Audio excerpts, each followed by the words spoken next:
Namaste, everyone. Welcome to another episode of the Bharat Varta podcast. In many ways, sports mirrors the social and economic aspirations of a country. And to that end, we've come a long way. From the Indian hockey team winning the Olympic gold in pre-independence era in 1928, to the Indian cricket team led by Kapil Dev winning the World Cup in 1983, less than a decade before liberalization and so on, to our recent successes with IPL, ISL, Pro Kabaddi, and so on. So integral to this success has been the way sports has come to be managed in a professional way. And it's become more than a viable investment in this nation of over 1.4 billion fans. So our focus for this episode is precisely this. And I can't think of anyone more qualified to discuss this than our guest today. Gautam Thakur is the CEO of Star Sports, which is the largest sports broadcaster in the country. Has a revenue of over 9,000 crores and a viewership of something ranging in the hundreds of millions for some of their flagship shows. I can safely say that it's likely that you would have watched one of Gautam's channels this week, and even more likely that you've watched it at some point and you're familiar with Star Sports.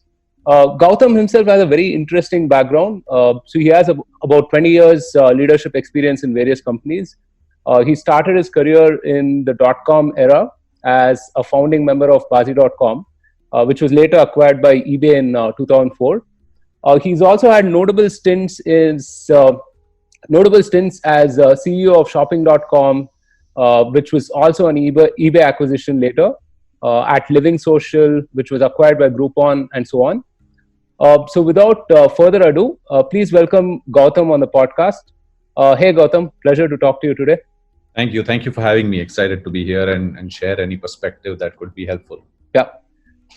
So before we dive right in, I wanted to ask you, because your background itself is pretty interesting.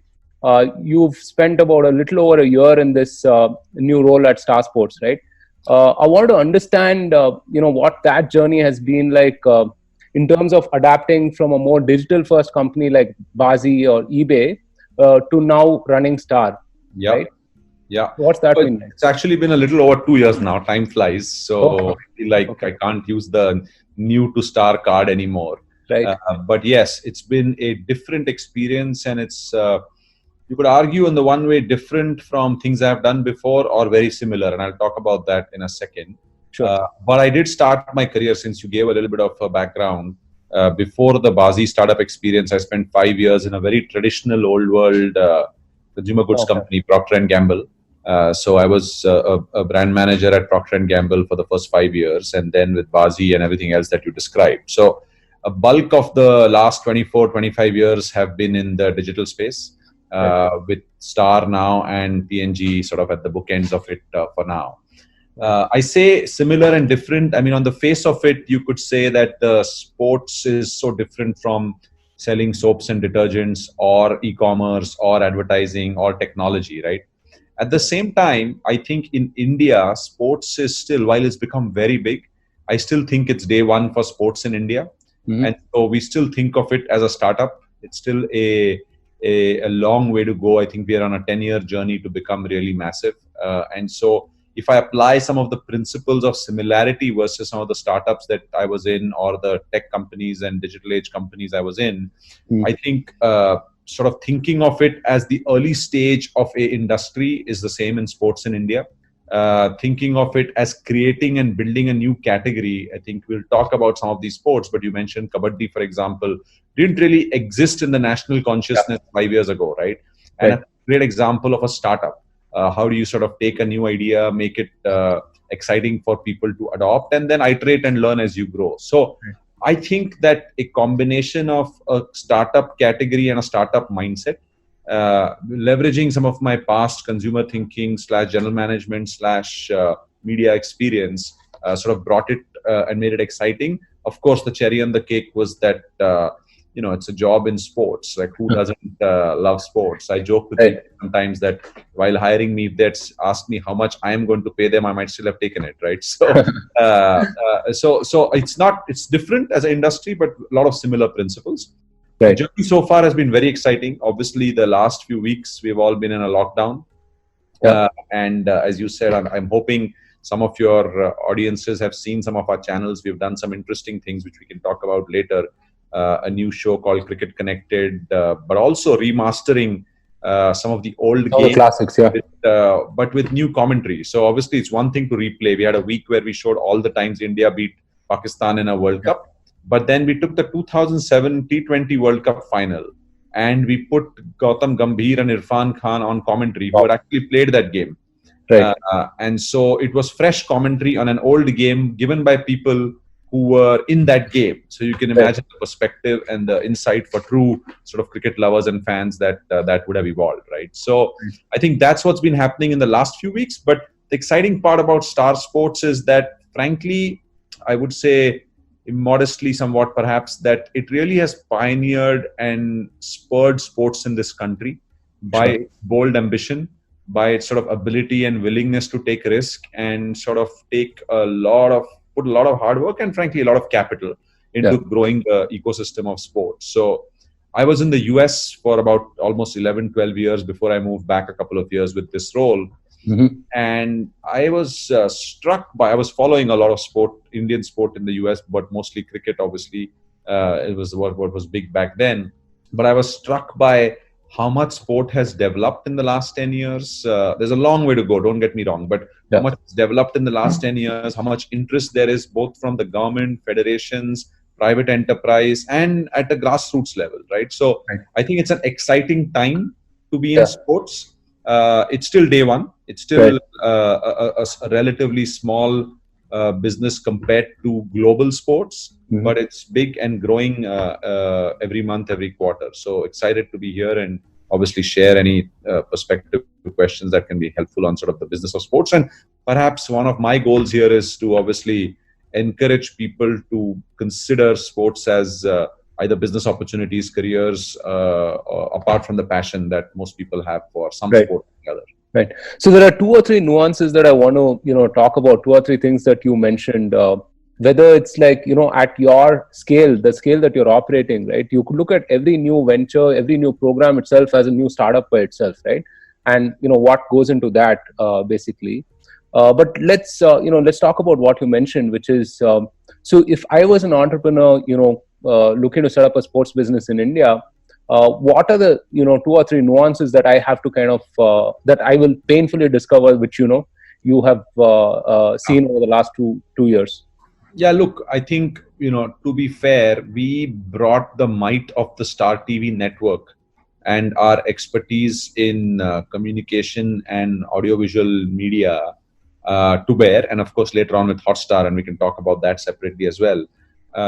So it's different from somebody who's starting as employee number one, because we had the scale, we had the distribution, we had sort of the capital to buy some of the rights and invest in some new sports, etc. But if I step back from that, I think today I think sports is about frankly less than 0.1, 0.2% of the economy in total. It's estimated to be a $3-4 billion market today. In most developed parts, depending on what estimates you believe, in most developed parts of the world, the sports ecosystem is 0.5 to 0.7% of GDP of developed markets, right? And the global market is almost 100 times bigger, if not in that zone, than sports. So on the one hand, you can say, wow, like it's a small percentage, but $5 billion is not trivial in India, A, and B, it's growing much more rapidly than a lot of other sectors, right? And all the signs and trends are there. So I'll give you a little bit of a macro perspective and then jump into the entrepreneurial piece, if that's okay. Sure. I think today consumption of sports in India, and I say this just to be real to entrepreneurs, that glass is half empty or half full. And if you're looking at the half empty, you're not cut out to be an entrepreneur. I think that's really if you see the problem, then you don't have the stomach for starting something of your own. So that's just a test for entrepreneurs to think about. You have an idea, but if you're worried, maybe you're not the right man, right? Like I said, it's less than 0.1, 0.2% of the economy. Consumption wise, also on television, it's about 3% of total media consumption is sports. So for every 100 minutes viewed, 3 minutes are viewed of sports. In developed countries, that's 10 plus, right? Wow. So again, you see that there is a long runway. Now, we are encouraged by that, saying that we believe there's no reason why India will not become like any other part of the world. It's just a question of, is it going to take 1 year, 5 years, or 10 years, right? And so that's the only debate in our mind. It will get there, which means there's a ton of potential for us to go forward. So all that being said, what is an entrepreneur, if he wants to get into sports? There are 3 or 4 ways. I think the ecosystem of sports is pretty vast. There is the standard classical sort of large sports, let's call it.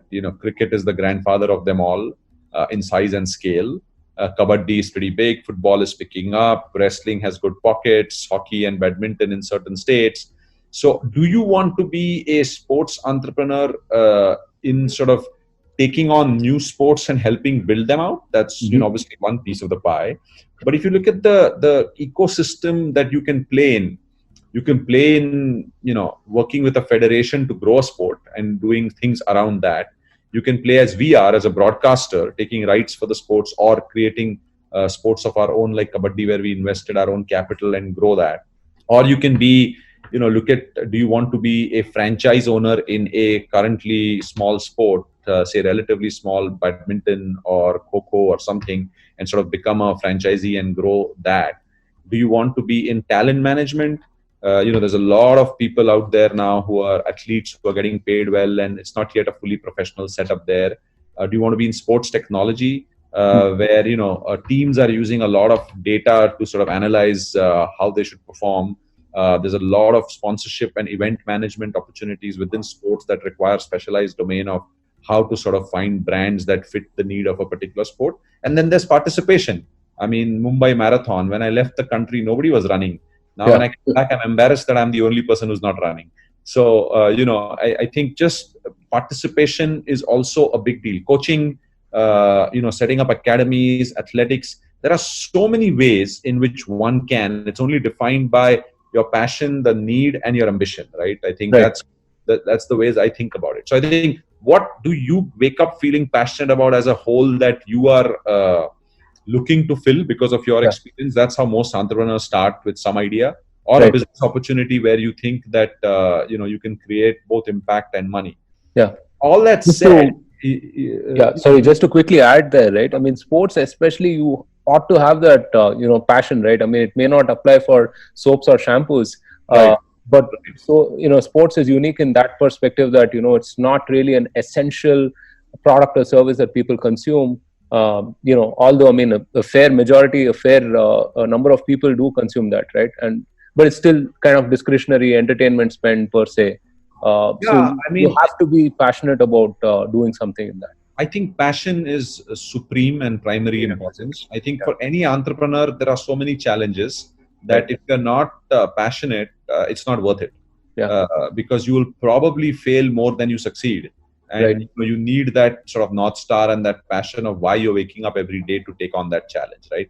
I will say, though, sometimes, as you said, also people, think of sports as sort of not luxury, but that's not necessarily essential, if you will, right? Discretionary. However, if you think about it from an impact that it has, obviously one is health and fitness and all of that. Second is the creation of a team spirit. Early on in school and college, if you're playing sports, if you're playing with people, you know how to work in teams, you know how a greater goal is more important. What is your role? It keeps, kids off the streets doing things that they might otherwise have been doing. So, and it builds national pride. I mean, absolutely.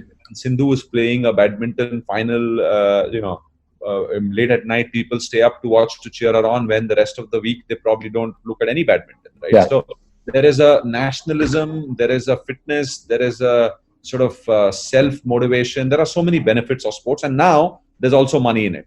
I think exactly all that together, I think it's good. So I think to close though to the entrepreneurs, I think, what's your passion? What's the idea? And do you have what it takes to sort of don't get lulled with, one of the mistakes is to see one success. For example, the IPL is an amazing success. Right. In terms of scale, popularity, money, everything. But IPL comes far and few in between, Yeah. right? You can't just take any sport and say we'll make it the IPL of sport X, insert X, Right. and start a company or start a business. That's hard. Yeah. Cricket over the last 20 years has grown in this country, reaching global domination in terms of our performance, which is why it sort of has become, we have the best players, we can afford the money, best players come here. It is something with pride that we can take. It's not yet true for every other sport. So I think be cautious in using benchmarks that may not be replicable. Be realistic, I would say, about where you go and what you're trying to do, and have a business model that is sustainable.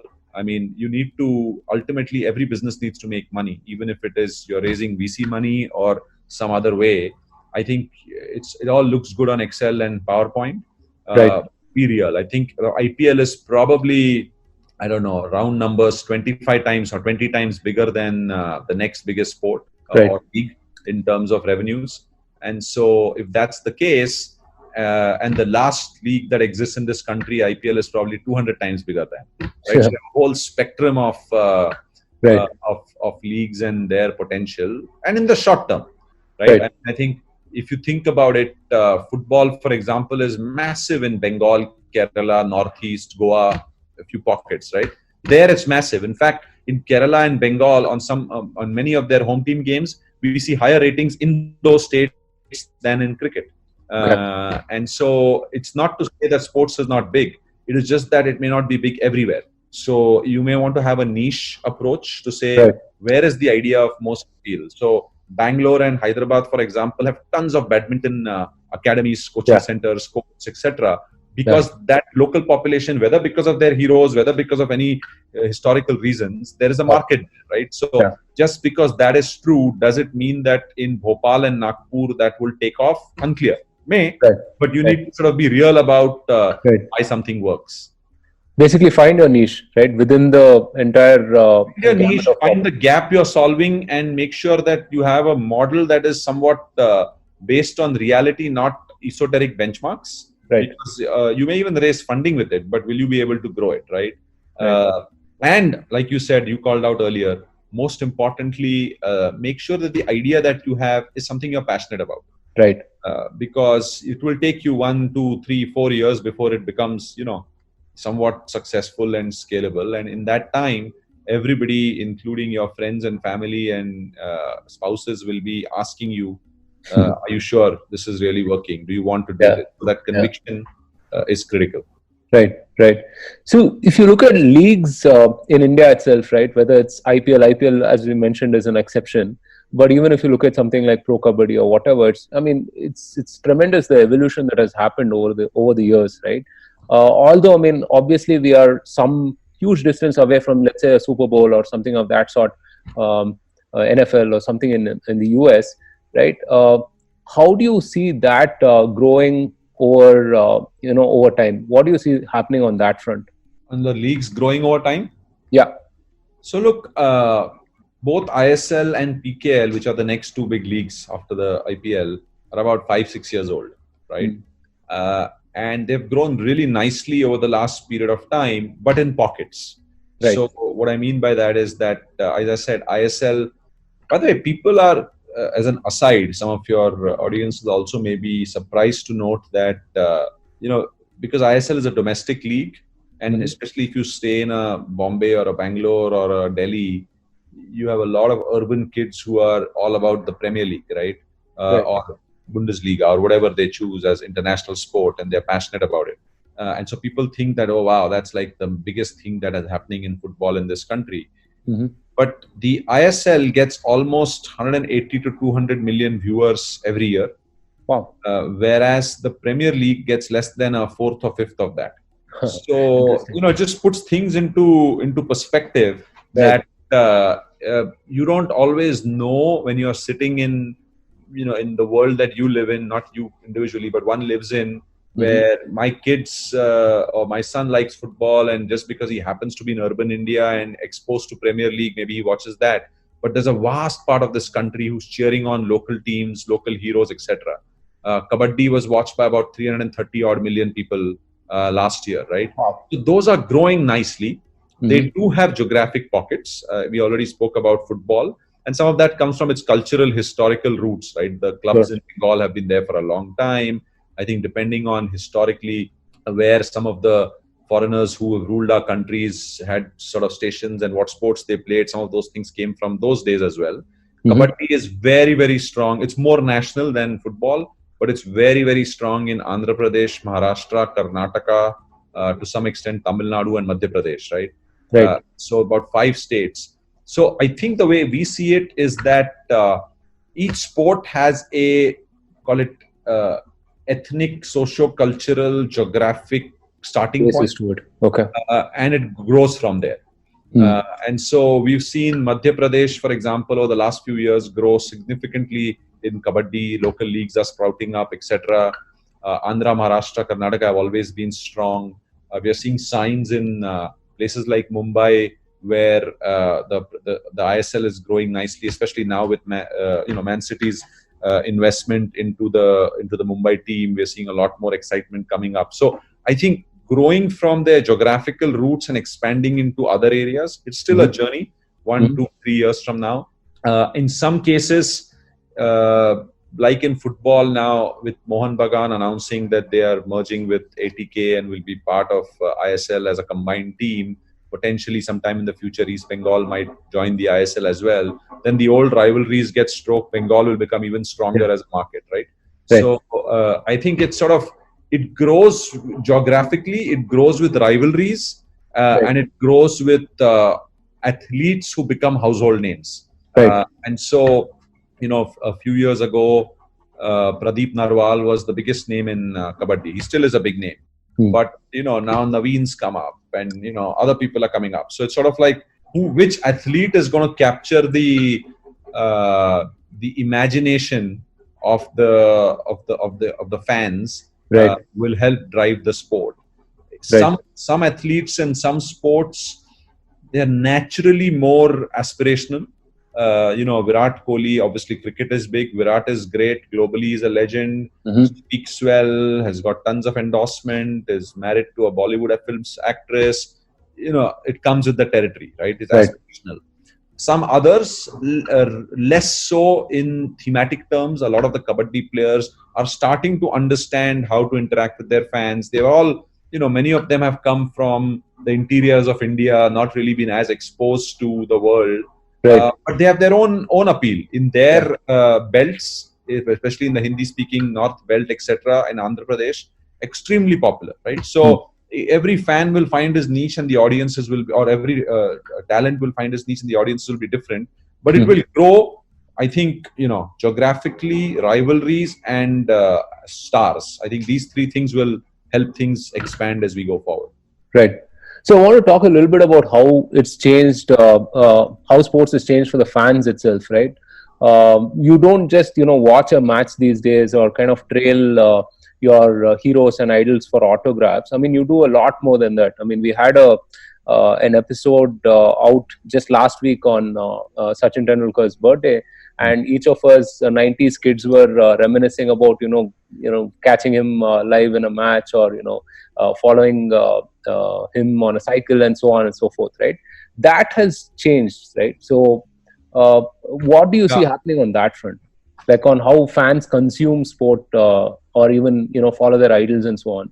Yeah, absolutely. I mean, I think, look, one is that social media, and both from a technology and adoption and from the athletes using it, has radically changed in the last 5 years, right? Even Sachin's time, when he retired, it wasn't as big as it is today. That was not that long ago, right? 5-6 years ago. And so consumption is, and if you see some of the newer, younger athletes who are both comfortable and suave, way more savvy, their advantage, right? They are sort of, even in this lockdown, I don't know if you caught it or not, yesterday or a couple of days ago, Virat Kohli was talking to AB de Villiers on Instagram, and they were choosing their best world test 11. Right. And so this is just, imagine an Indian talking to South African, 2 legends from RCB. Obviously, both their fans, RCB fans, are all engaged now, right? And I would simplify it as saying the opportunities to engage with stars has increased manifold. Mm-hmm. Because, like you said earlier, you saw them on TV, which you still do, Mm-hmm. playing a game, or you were lucky enough to get a ticket or buy a ticket and go to a stadium and hope to catch a glimpse. Exactly. Or if you happen to live in a neighborhood where the guy is there, you stand outside his door and you catch him sometimes, right? Yeah. Now they are on social media themselves 24/7. Right. They have teams managing their social media accounts. So Yeah. chances are that you will get a reply, even whether or not it's directly from them, but ostensibly from them, Right. to what you've written to them on social media, etc. Right. So I think the ability, and of course in general, not just their own social media, but media covers them a lot. So Mm. what, and they do get into controversies as well at times. There was the Hardik Pandya KL Rahul show, which got Right. a spot of bother, but it creates news. People Mm. know, Mm. their weddings are covered, Right. their sort of holidays are covered. So all of this stuff gives people, I think, a fuller experience of their hero, Right. and multiple opportunities to engage, and perhaps it makes them feel more real and closer than before. Now, whether that reduces or enhances their godlike status, it depends on what you learn about them. Right. But for the most part, I think you always feel more connected when you know more about somebody you like. Yeah. I think that seems to be happening. No, I think certainly for the better, right? I mean, because accessibility has increased, as you Yes. kind of mentioned. Now, all of this, I mean, I spoke about this in the introduction as well, that in many ways, sports mirrors the aspirations of a country and reflects its optimism, right? Uh, so these new age sporting heroes, Virat Kohli or, Sunil Chetri or whoever else, uh, there is certainly a significance beyond sports as well, right? Yeah, yeah. And so that's a great point. And I think if you look at even cricket, just because it's the most common or longest serving popular sport, if you will, for the last 25 years or so, Right. Look at how cricket has changed, right? From the days of potentially a Gavaskar, which is my early memory, because before that, I wasn't around to see some of the prior greats, to Kapil Dev, to Azharuddin, to Rahul Dravid, Ganguly, Virat Kohli. Even the on-field behavior Mm. has changed radically, Right. right? I think the defining moments, for the most part, Indians were well-behaved, meek Yeah. travelers. Right. Now, if your perspective was that is sort of cowing down to others, then that you called it meek. If your perspective was that you actually rose above the fray and played the gentleman's game, you called it diplomatic and cultured, right? So, but the Australians, the South Africans, a lot of them would sort of intimidate us, Aggressive. and sledging / just other tactics, right? Right. Arguably, there was bias of variety of ways back in the day. Again, depending on who you believe, the Indians always thought that Steve Buckner had it in for India, right? Who can forget? So there's a bunch of things that we took on the chin, and Right. we were well-regarded team of people who played the gentleman's game. But it was also a reflection of the country. The country wasn't rich. The country didn't necessarily have aspirations. It was not seeing a path to a brighter future. It was just a survival Right. mindset 25 years ago, right? Cut to today, I think probably one of the iconic moments everybody remembers a few years ago or many years ago was Ganguly taking off his T-shirt and At Lords, right? Yeah. at Lords, right? Yeah. Ganguly was probably one of the more aggressive captains we have had. Yeah. Virat Kohli wears his attitude on his chin, like him or hate him.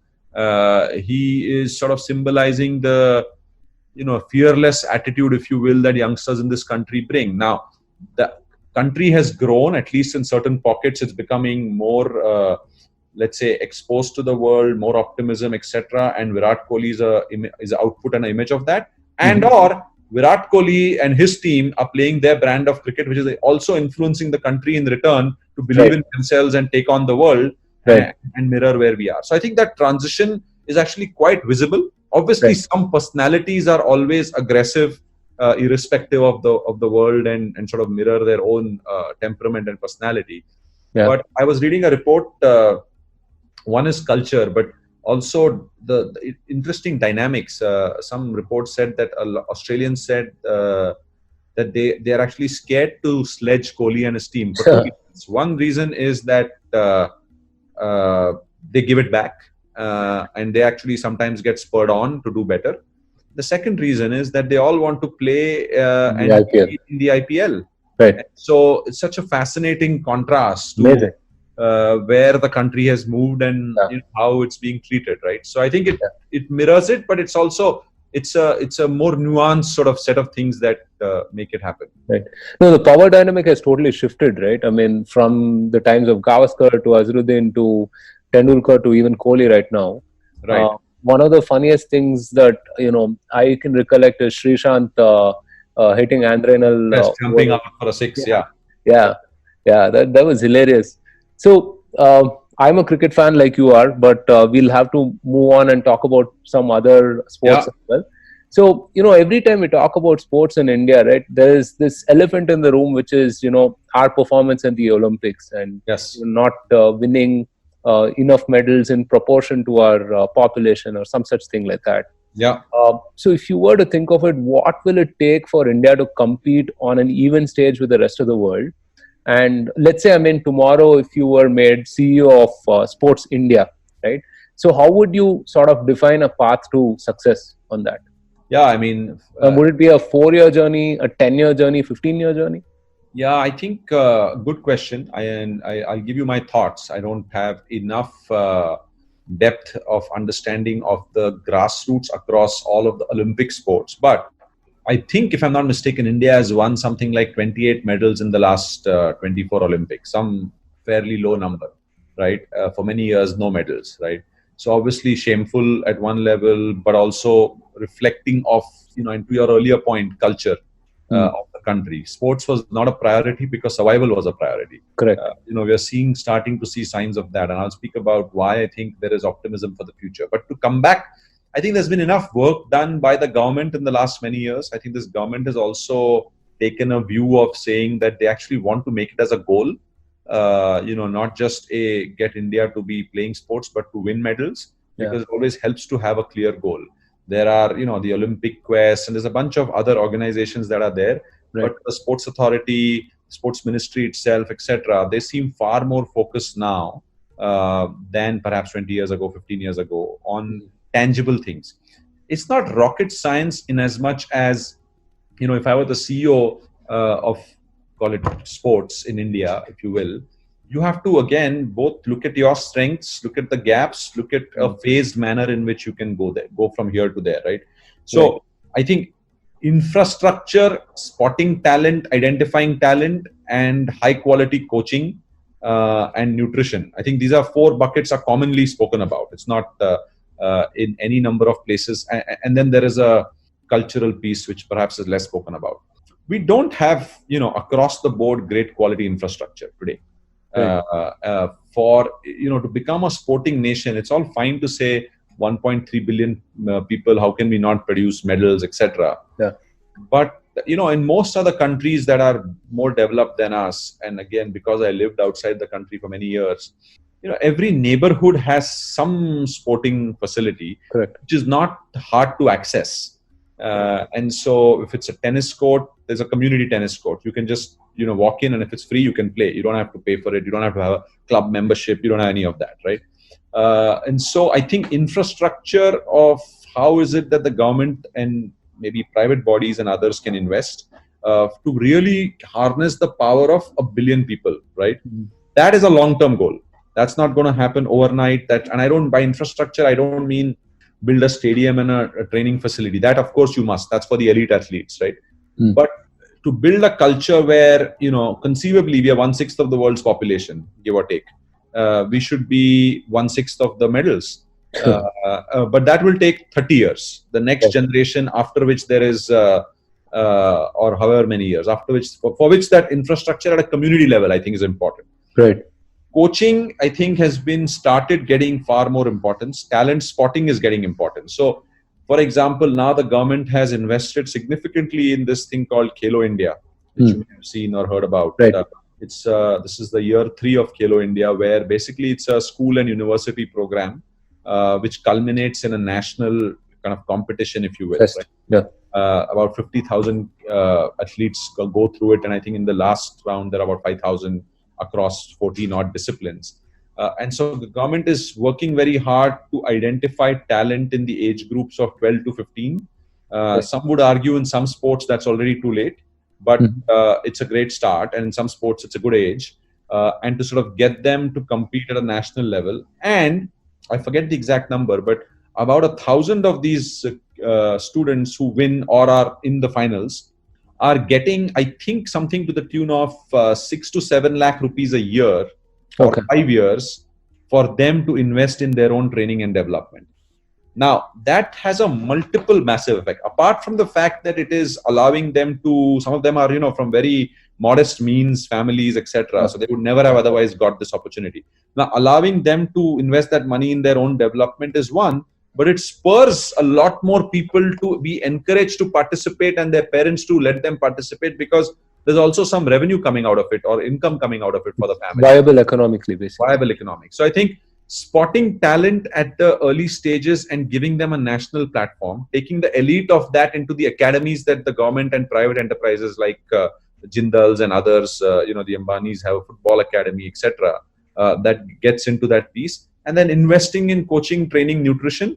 And then if you use the CEO hat, if you will, it's all about prioritization, right?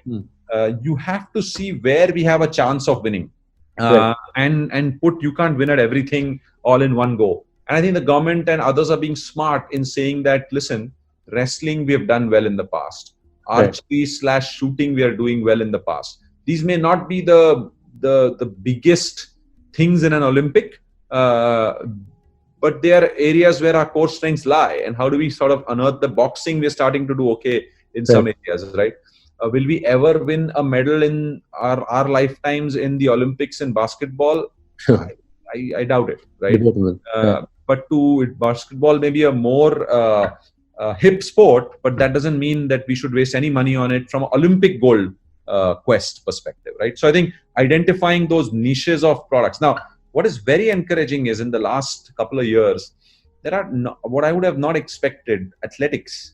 We've started, Hima Das, Duti Chand. There's a lot of winning that is coming out in athletics, which is, at least to me, was unexpected. Right.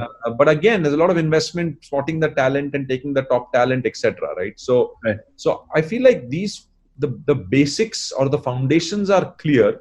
It is the discipline, the focus, the continued investment, and having some patience. I think we are probably 8 to 12 years away from making serious dent in the Olympics. So if we set ourselves a 2024 or some such goal to really do big, and we fail, ambition is good, but failure can sometimes derail what would have been on track for the long term. China and others have taken like 50-year views on sports like basketball as a government and as a country. That makes a lot of sense, because these are not things that change overnight. It's a culture, it's a discipline. It is sort of competing against the best in the world. So I think long-term view, focusing on the 4-5 sports where we have a shot, grassroots, and then investing in those few people who have the best shot to work through academies, coaches, nutrition, etc. No, I mean, it's entirely a cultural thing, I would say. And, however we can incentivize that, right? Because for an Aussie, I mean, it might just be natural to, go out and play cricket on the beach or whatever it is, right? Or similar for a West Indian. And even within India itself, I mean, it might be, common for someone and step out and play football with a bunch of people, or, wrestling elsewhere and so on, right? So one of the key things is, how we spoke briefly about social media and how they're helping fans connect with, their idols and so on, right? Technology is like kind of disrupted everything over the years. And how has technology disrupted sports in your opinion? Social media is one thing, but are we going to see something like, virtualization, those kind of things come into sport as well? Yeah, see, there are 2-3 areas, and I think it's divorced from the participation, because, TBD, it's too early, but one could make an argument that technology and allowing people to watch things, do things, play things from their homes, may actually reduce participation. Right. Just because you don't ever need to go out and play, you can play. Esports is starting to gain traction, particularly in this day and age when we are all at home. We'll see what the numbers come out in a couple of months. But I would. So one thing is product innovation itself, right? And the other would be like even something like pricing and like, business model innovation itself. Yeah. So technology, but just to close the thought of technology, I think, look, there are 2-3 types of technology. One is that just drives efficiency, which is, for example, when we are broadcasting things, we can now do it virtually. We don't need to be on the grounds because we have connected all the stadiums with fiber to our studios in Bombay, right? So there's sort of technology of that nature, which is an efficiency driver. Just we don't have to rig up a stadium, rig down a stadium each time we go. It's all connected. Right.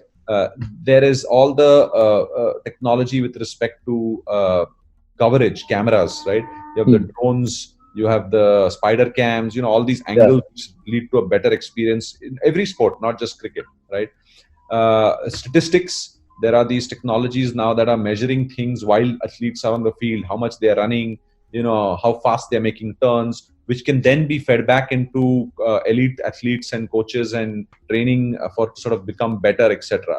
So there's a lot of that kind of stuff which impacts a small set of people. Then there is technology that is allowing you to engage more. Obviously, social media is pretty basic and clear, but business models around, Dream 11 has sprung up a few years ago in the daily fantasy league is doing well. Didn't exist anybody can now test their so-called skill, if you will, and both earn bragging rights as well as make money by engaging with a sport of their choice and picking teams, etc., etc. Fantasy was always big in the rest of the world, but an element of sort of winning money, etc., has made it much bigger now in this context. So fans can engage more. Right. Sports where, frankly, 5 years ago, I personally didn't think this would work. Saying, why would somebody sit and watch people playing, call it video games, right? But the truth of the matter is, if you can sit and watch somebody else playing tennis instead of playing it yourself, or cricket, why wouldn't you sit and watch somebody playing a video game which you've played and you understand it, and that person is a better world-class athlete at that game, right? So all of these things, I think, are creating, a very different landscape of how things will work. Then there is technology in the developed world, which is in stadium.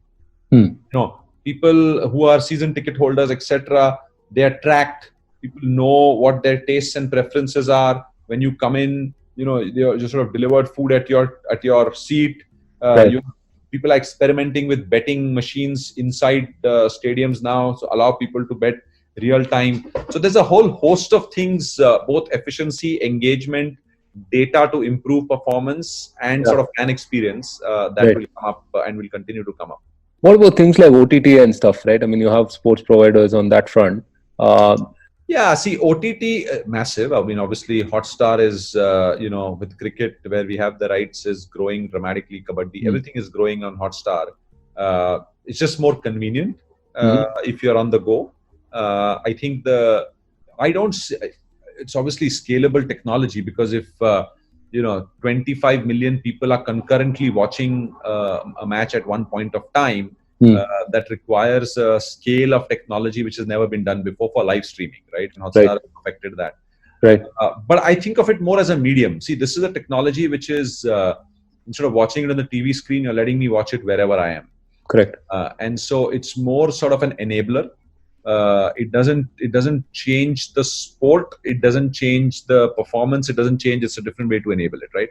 But camera angles, data, doing things that you couldn't do beyond watching are things that may create more opportunity, more models for people to partake or for fans to engage as we go forward. Now, is OTT cannibalizing TV? Not really. You wouldn't know the answer unless you shut it off, but everything is growing. OTT happens to be growing faster than TV, but TV is growing and OTT is growing, right? So it's too early to say. I think, look, live sports, people still like the full experience of watching it on a large screen, potentially with fans. However, if you are in a single TV household, and which most of India is, and you as the younger person in the family, or traditionally a male viewer of sport, wants to watch it while your family is watching either the They're in the series or minority. something else, Yeah. you might as well watch it on your screen, right? Right. If you're in an urban city and stuck in a long commute while the game is on, you might as well watch it on the screen. Yeah. More interestingly, if you are a driver or a chowkidar or any of these guys who are basically stuck in a spot, Yeah. and they have a mobile phone, Geo has been a big driver Yeah. of sort of data consumption. So it's creating and enabling much more access for unexpected people at unexpected moments, and frankly is a for snackable content, for seeing bits of the matches you don't want to miss. It's probably amongst the biggest things that a fan can never have to miss. Yeah. His moment.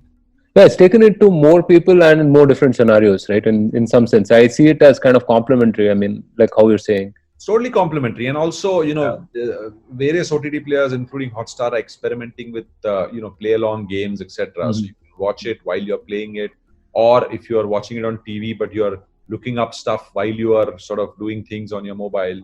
So I think it's here to stay. Right. There's no doubt about it. One other thing it enables is that it's not got that much. It will happen more in the future. Ultimately, with linear TV, you are sort of restricted to one view. Correct. For example, Wimbledon, for example, or any of these sports, right, tennis, etc., where there are multiple games going on at a time. Generally speaking, in a cricket or a baseball or some of these, there's 2 or 3 games. But you could have 15 courts being played on, right? You have court cameras in each. On an OTT, you can toggle between court 1 to center court to court 6. Right. And that's something you can't do on a TV. You have to cut from one to the other, right? Yeah. So I think it'll open up those.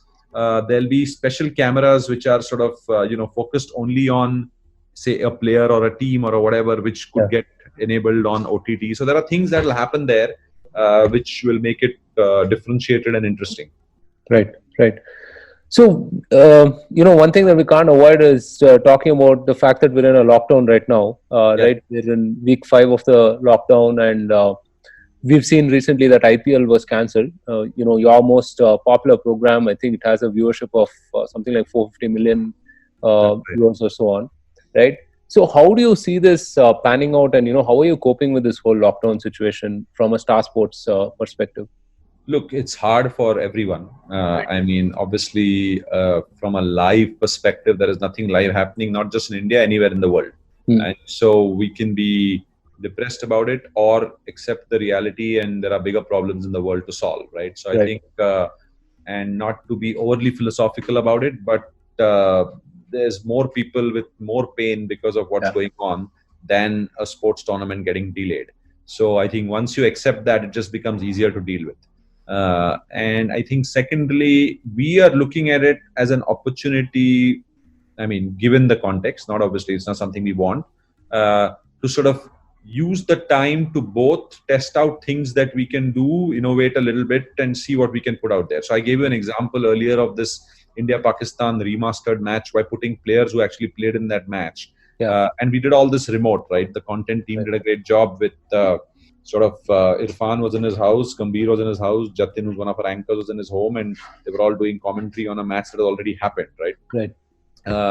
And it's not trivial. It sounds easy, but both the technology to work, but also things like that match had ad breaks. We didn't have ads for this match. So how do you fill those ad breaks? What do it's sort of a, so there's one set of that. Second is we launched a new show called Cricket Connected, which is allowing fans and others to talk to their people and sort of understand what's going on in the world of cricket right now while everybody's in a lockdown, right?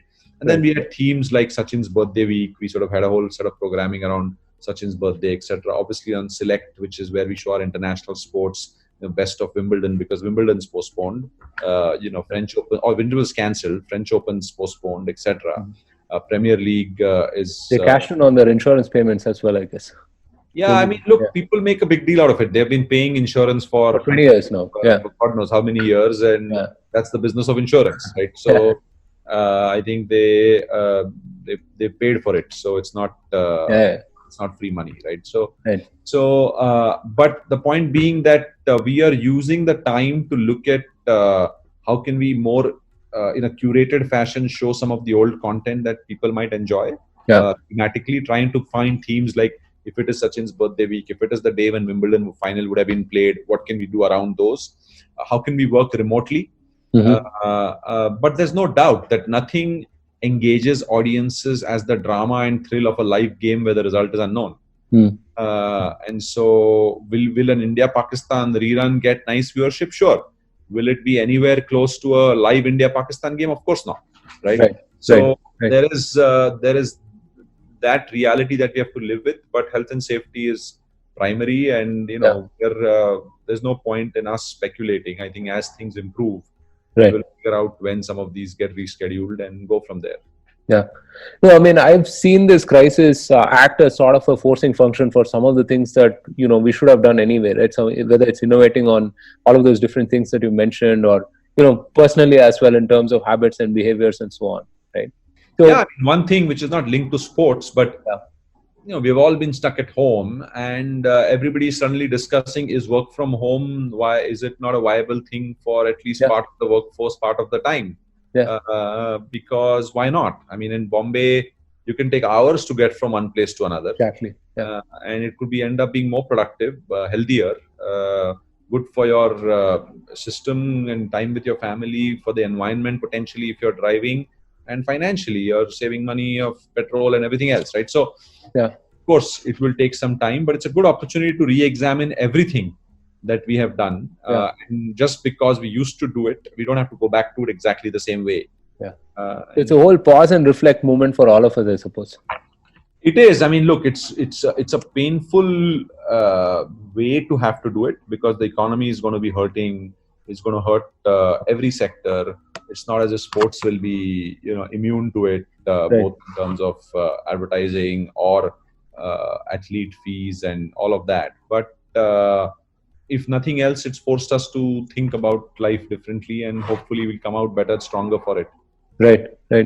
So, what is the one thing that you've learned over the last 5 weeks about yourself? I mean, you've had this time to pause and reflect on all of the things that are happening in your life, right? And any hacks on, any hacks that you've discovered on being more productive at work and being more effective? Yeah. So, to be honest, I mean, there's a couple of realizations which we kind of spoke of on the business side, which is around when you're forced to innovate, or when in a constrained environment forces you to innovate and try new things, which the teams have done a great job on, as I spoke of, doing it, remotely, etc. So certainly we have questioned a few things like that, work from home, etc. But personally, it's less to do with business. I think at least I have personally valued a couple of things in these times. One is the time with family and kids in particular. Kids are also homeschooling, so they need some attention and time. And I haven't spent as much time with them as I have in the last 5 weeks. And it's a joy to be able to have that luxury, and also feel like you are helping them in their learning and growth. And so I think reflecting on how we spend our time and what we can do to spend more time with the people that we are closest to sounds overly like a 90-year-old speaking on his deathbed, but I think it's true. One. Two is, because we all have limited help right now around the house, for those of us who are fortunate to have help in the first place, and or limited access to, food and drink and all of that, everybody is cutting back, right? You're not eating and drinking as much as you used to. You're not and you realize that it's actually quite healthy. It's actually, you don't need a lot of the things that that you were doing just because you were doing, right? And so I think sort of re-examining what we really need, what is it that you value, and sort of who you spend time with. These are certainly two big things in my mind. And the last one, in the nature of a hack or not, but look, when you're in office, you spend a lot of time chit-chatting with people, and that's not a bad thing. It builds, relationships and trust. You walk across to people, you sort of ask them questions on work or whatever else. You invite more people into a meeting because they're there. Now we all have Zoom calls, and you have to schedule them, and particularly because if your spouse is working, your kids have home online learning, there's probably not enough computers in the house. You're all managing and rationing. So you're sort of minimizing the number of meetings you have. You're inviting only those people who are absolutely necessary. You're sticking to an agenda. So Right. I think just the productivity gains that can come out of being disciplined, Yeah. I think are, at least I have found, are tremendous. And if you apply, even when you go back to work, if you apply the mindset of saying that, do I really need all these people in this meeting? First of all, do I need this meeting? Yeah. Do I need all these people in this meeting?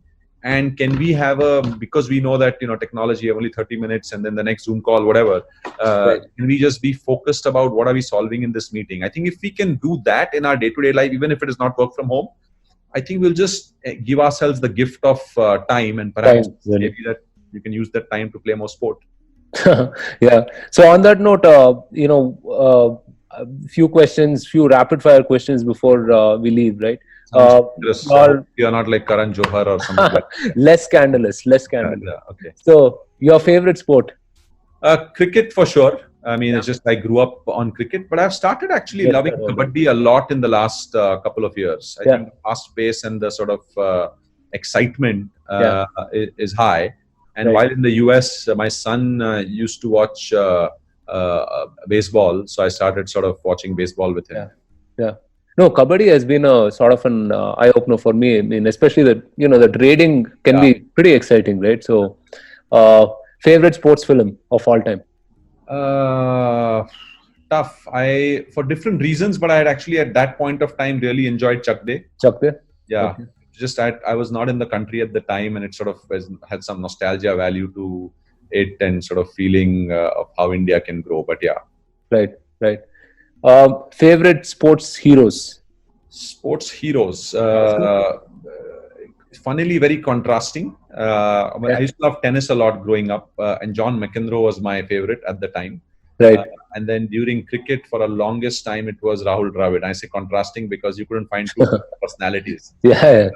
But yeah, Dravid and McEnroe. Okay. Any books on sports that you've read that you think that everyone should definitely read? No, I've read a lot of books. I don't know if it's, it depends on who and what your passion for sport is. There's a lot of autobiographies that I've read. Again, Dravid's autobiography, Steve Waugh's autobiography. These are all, it's very personal and of interest. Andre Agassi's book, I think it's called Open, is an interesting one for a different reason. I encourage people to read it because he's very personal and open about the fact that he actually never wanted to play tennis, and it had reached a point where his father was sort of like, it had reached, he was up to it. And sometimes, the only reason I say, and not just because of sports people or not, what you see from the outside may not be what is true on the inside.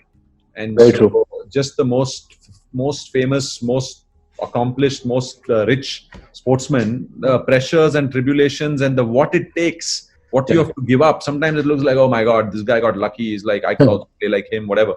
But, I blame my parents for not sending me for enough coaching. Otherwise, I'd have been the next Tendulkar. But, the life that they have to go through and the emotions and everything they have to deal, especially in today's age, I think it has learnings for all of us, irrespective of sport, on how to sort of be open about what we are facing and then deal with it.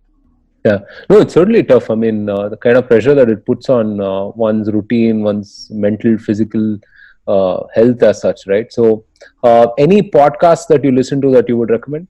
I'm not actually. Are you a big podcast guy? I'm not a big podcast guy. I only listen to things when people forward me links. So, but I will recommend yours here on in. Awesome. So, your favorite Star Sports program, or it could be a particular moment that from the last 5 years or last 5 or 10 years? I don't look. We do a job. Obviously, I love everything the team and the channel produces, but our job is to sort of showcase what is happening out there, right?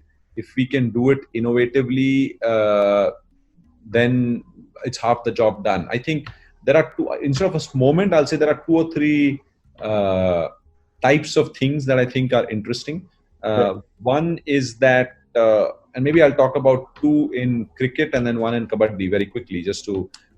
We started this show called The Dugout, which is, it's not a show actually, it's a feed, which is, so for IPL or for all T20 games, we have a reduced ad formats, only 50% of the ads, Right. and a lot more of expert analysis. And they don't give commentary; they discuss the next moves of the game. Okay. So the dugout is for the high-end, sort of heavily involved players. They'll be in the ad breaks, for example. The commentators will jump out and do a demo. They'll show you how he should have played versus how he played. Right, I thought that was quite innovative, very different, not really done before. And then this is more for the top end. For the masses, we started on Sundays, a sort of what we call Fun Day as a show, which was for kids, where the commentary is done in a fashion that is targeted for kids. So we'll have Virendra Sehwag doing it with a kid with him. The pre-show will have kids talking about their memories of favorite cricketers. Sort of segmenting the audiences and giving them what they really, because cricket is not about the front foot defense and everything else. Different people come at it with different takes. So I think that those two themes I found very interesting. And then on Kabaddi, we've started getting a lot of famous personalities to come and do commentary. Akshay Kumar came in and did commentary. Anil Kapoor came in and did commentary. I thought it was fun because it's a mass sport. Yeah. It's a sport for the masses. It's a sport where if you have big names who have played it or remember it and talk about it, it sort of captures people's attention and it gives a dimension. They're all action heroes. It's an action sport. I think it's an interesting, exciting dimension. Yeah. And no, everybody has a perspective on sport as well, right? So that's right. It's good to be able to relate to someone from a commoner's perspective in that sense. Absolutely. So, yeah, I mean, this has been awesome, Gautam. Thank you so much for doing this. A lot of fascinating insights, and hopefully, all of our listeners are going to walk away with plenty of things to think about, right? Thank you so much for doing this. Super. I appreciate being there, and hopefully, as you said, people got a few insights into things. In today's day and age, I think for the youngsters, 60 minutes is a long time to listen to. But if they pick up a few things, maybe they can listen to it when they're washing utensils or something of that sort. That's right. Hopefully for not too much longer. But I think not too much longer. All your audiences safe and healthy next few weeks ahead, and hopefully we all get back and get out there and play more and do more. Right. Fantastic. Yeah. So thank you, everyone. Thank you for tuning in to listen to this episode of the Bharat Varta podcast. This will be available shortly on all popular platforms. If you like this episode, subscribe and share it with your friends. Until next time, please stay safe and take care of yourselves. Jai Hind.